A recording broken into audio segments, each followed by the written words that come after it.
President Trump would normally be expected to be at Arlington National Cemetery on Monday to mark Memorial Day, as he has in the past. He's actually overseas right now in Japan, left yesterday and arrived in Japan there where he is meeting with Shinzo Abe, the leader of Japan, and talking a little bit about not only American trade and investment, but we're also understanding that he is going to participate in a number of Memorial Day services in Japan with U.S. troops there. We bring in John Roberts, traveling as he always does with the president there in Tokyo. Hi, John. You covered the White House for a long time. How unusual is it for the president to be abroad during Memorial Day?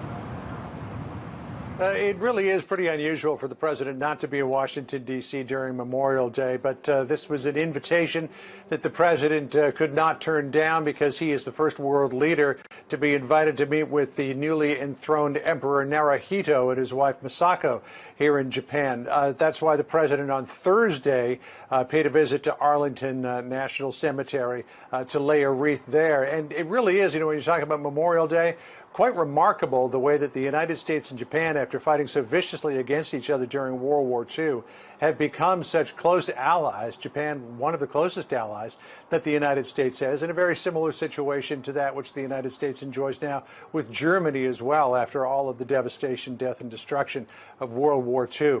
While the official reason President Trump is here is to meet with the new Emperor Naruhito, trade looms large in any interaction between the United States and Japan, and trade will play center stage here as well when the president meets with Shinzo Abe, the prime minister. The United States right now is a $58 billion yearly trade deficit with Japan. That's why the president wants to ink a new trade agreement. Fresh off the plane last night, the president went right into a meeting with Japanese business leaders, encouraging them to invest more in the United States and saying that he will work with Prime Minister Abe to change the trade relationship. Listen here. I would say that Japan has had a substantial edge for many, many years, but that's okay. Maybe that's why you like us so much. But we'll get it a little bit more fair. The world is changing. With this deal, we hope to address the trade imbalance, remove barriers to United States exports, and ensure fairness and reciprocity in our relationship, and we're getting closer. And Ambassador John Bolton, who's already been here in Japan for a couple of days, tweeting just moments ago, quote, many productive meetings with Japanese officials here in Tokyo already.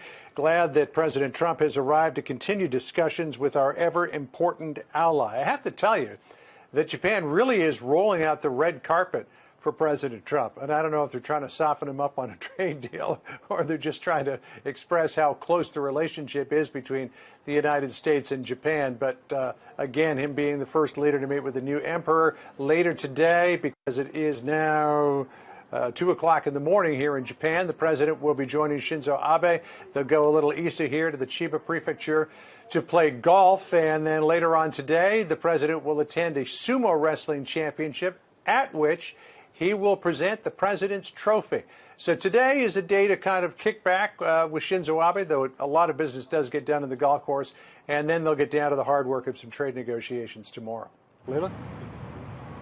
All right, a long day not only for the president, but a longer day as always as it is for John Roberts, traveling with him. And we know John's going to also be traveling as the president heads over to mark the 75th anniversary of D-Day. We'll talk about that in a little bit from here. John, thanks so much.